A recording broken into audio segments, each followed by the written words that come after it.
Сайн уу? Ан уу? Өнөөдрийн видеогоор би та нартай 2020 оны хамгийн ихний сар болох 1-р сараа хэрхэн төлөвлөгч дэвтэр дээрээ төлөвлөснөө хуваалцъя гэж бодлоо. Тэгэхээр энэ сарыг бол би өмнөх дэвтэр дээрээ бол хөтлөн яагаад тэгэхээр өнгөрсөн 11-р сараас хойш би энэ дэвтрийг ашиглаж эхэлсэн. Анх нээжсэн үеийн видеог үзэх юм бол бид нэр холбож өгсөн байгаа шүү. Тэгэхээр энэ дэвтэр дээр би 11-р сар, мөн дөрвөлжлөн 12-р сараа төлөвлөсөн. Яг өмнө нь ийм А6 хэмжээний дэвтэр ашиглаж байхдаа би 4 сарыг бол нэг дэвтэр дээр багтааж исэн бол одоогийн байдлаар 2 сар бол энэ дэвтэр дээр багтсан. Дахиад бол 1 сар бол хангалттай багтах хэмжээний хуудас үлдсэн байгаа учраас би шинэ дэвтэр рүүгээ нүүлгүүгээр энэ дэвтэр дээрээ 1-р сараа бол дуусгахыг гэж бодсон байгаа. Тэгэхээр өөрөөр энд агуулгыг үзмээр байгаа бол энэ видеотой хамт байгаарай. За тэрнээс өмнө нэг зарлах зүйл байгаа нь юу гэхээр би балер өдрөгтэй хамтраад бас ийм А6 хэмжээтэй хатуу хавцтай төлөвлөгч дэвтэр бол гаргасан. Энэ 1-р сарын видеог бол бас нэг бодлын энэ дэвтрээ бол та нарт таниулах бас сурчлах видеоны нэг хэсэг байх болов уу гэж таамаглаж исэн чинь намайг энэ видеог одоо ингэ суугаад хийж явах мөчөд бол балер өдрөгийн энэ дэвтэр бүгдээрээ зарагдаж дууссан. 300 шишгийг өгнө анх бол хивэлсийн тэгтлэг эхний өнгөрсөн хагас өдөр гараад бүтэнсээ дахиад дараагийн хагасаа нь гэхэд бол ингээд дуусчлаа 7 хоногийн дотор гүмүүдэ болон балер өдрөгийн офисоор зүүн түнш нэтрийн нэмж дамнуудаа гаргасан хүргэлтийн үүсгэгээр дамжаад бол дуусчихлаа.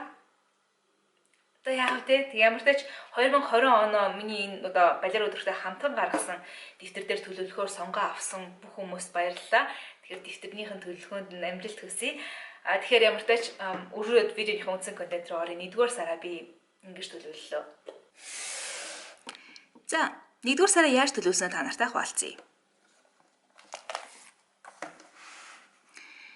Энэ бол миний 1-р сарын нүүр хуудас. Төлөвлөгч дэвтрийнхээ 1-р сарын үндсэн өнгөөр Zebra-гийн Mild Liner-ийн Mild Gold гэдэг өнгийг сонгоо авлаа. Ингэхдээ brush pen болон энгийн тодруулагч аль алийг нь ашигласан. Хоорондоо яг адилхан өнгөтэй.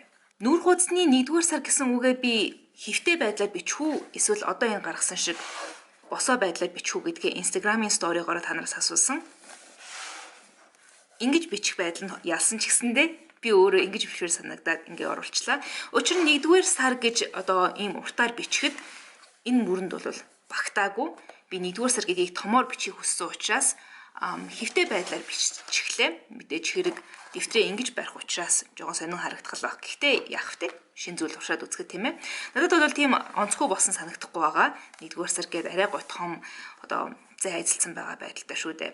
Дээрэс нь би энэ 1-р сар гэснийг бол Mild Liner-ийн Mild Gold гэсэн өнгөний brush pen талаар нь бичсэн. За тойруулж хүрээлхийг нь бол мөн л нөгөө талд нь байдаг.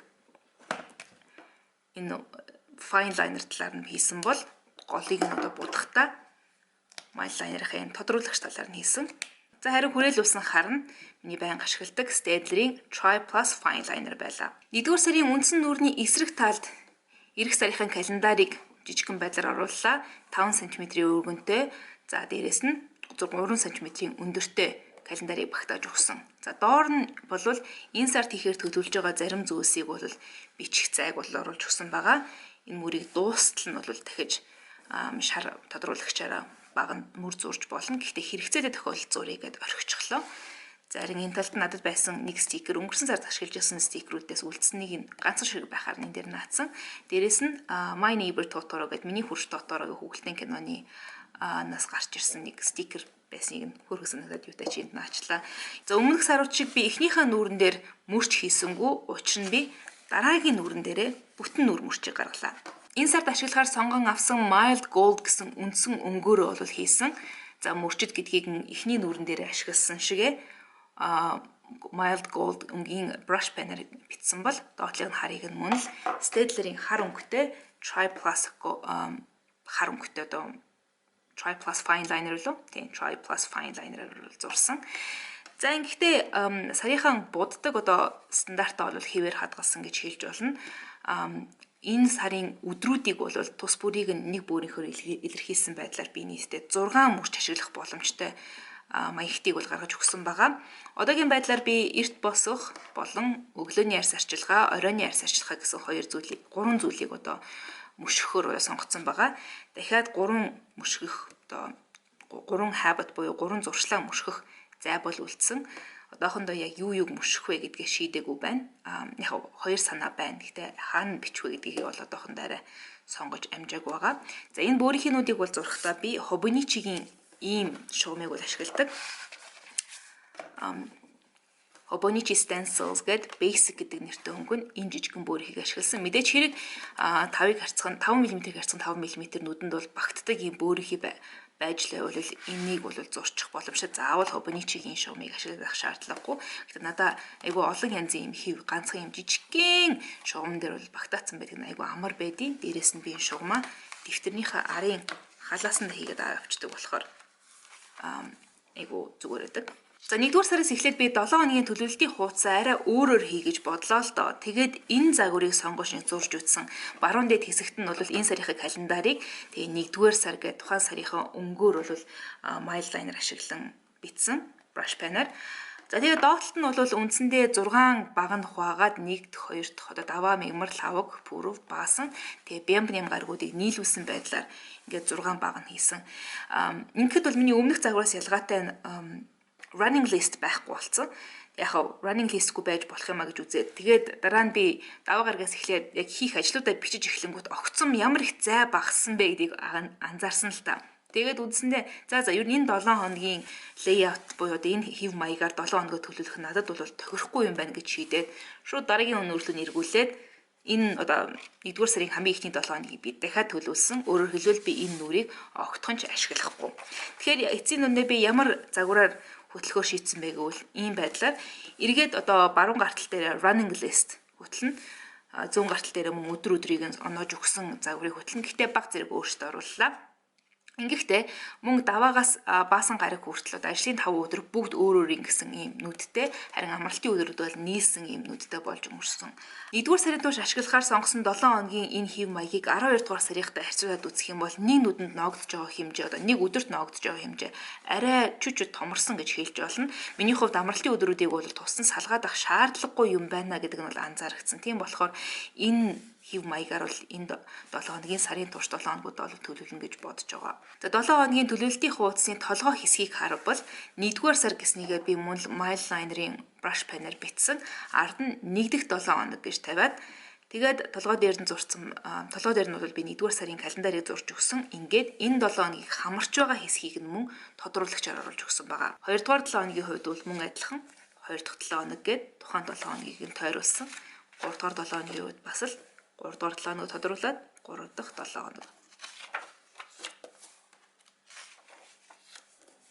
Ингээд 1-р сараар 5-7 хоног дуусч байна. 1-р сарын төлөвлөлтийн 7 хоногийн хуудаснуудын баруун гартлын хэсгүүд нь бол бүгдээрээ хоорондоо адилхан running list хэлбэрээр хөтлөн. Хэрвээ running list гэж юу вэ? Яаж хөтлөх нь зохимжтой вэ гэдгийг мэдхийг хүсэх юм бол энэ дээр холбож өгсөн мөн түншлэн доор байгаа миний 12-р сарын төлөвлөлтийн тухай видеог үзээрэй. Би тэр видеон дээр арай дэлгэрэнгүй юу нь ямар учиртай юм бэ гэдгийг тайлбарлаж өгсөн байгаа. Аль хэдийн видеон дээр ярьсан учраас энэ видеон дээр дурдаж цаг алдаад явах тийм ээ. За эхний 2-7 хоногт бол би баруун дээд буланд нь юм бичих гэж үтсэн л дээ. 1-р сарын эхний 7 хоногт би running list-тэй tasks гэж бичиж үзсэн. Яг үүндээ тийм сайн бичлэг болоогүй. 2 дахь 7 хоногоос нь эхлээд бол монголоор бичиж үзье гэж шийдээд хийх ажил гэж бичсэн. Бас сонир харагдаад байгаа. Би ч зөөр ойлгохтой бичиж чадаагүй. Тэгээ 3, 4, 5 дугаар 7 хоног дээр бол зүгээр л энэ хэсгээ хоосон орхихоор шийдсэн. Хоосон байх тусмаа илүү гоё минималист санагдсан байгаа. Тийм болохоор магадгүй энийг би дээдлээс ихлүүлж болох л байсан баг. Гэхдээ явандаа бас энэ дээр юм бичих зай үлдээ гэж бодоод өмнөх хуудаснуудынхаа жишгээр дээр нь бол 1 см-ийн зай үлдээж одоо огноонуудаа тавьсан гэх юм уу. Энэ мэтэр ингээд 5 дугаар 7 хоног дуусч байгаа. За 1-р сарын төлөвлөлтийг эхнээс нь хамтдаа харцгаая. Нүүр хуудасны хувьд бол ийм. За мөн зүүн гарталтаараа би 6 янзын зуршлаа бол мөшгөх мөрч оруулж өгсөн. Баруун гартлын би ганц хуудсан дээр одоогийн байдлаар юу хийхээ мэдэхгүй байгаа учраас хоосон орхичихсан. Гэхдээ энэ дээр бичих ямар нэг юм олдно гэдэг нь гарцаагүй. За тэгээд 1-р сарын 7 хоногийн төлөлтийнхөө хуудсыг би ийм байдлаар хийх гэж үтсэн ч гэсэндээ надад яг үр дүнгээ өгөхгүй гэдгийг анзаарсны дараа зүгээр би энэ загварыг тэр чиг нь орхисон. Ингээд 1-р 7 хоногийн төлөвлөлт, 2-р 7 хоногийн төлөвлөлт, 3 дахь 7 хоногийн төлөвлөлт, 4 дахь 7 хоногийн төлөвлөлт, 5 дахь 7 хоногийн төлөвлөлт. Шинэ оны хамгийн ихний сараа төлөвлөгч сэвтэ дээр хэрхэн төлөвлөсөн маань таалагдсан бол энэхүү видеон дээр лайк дараарай.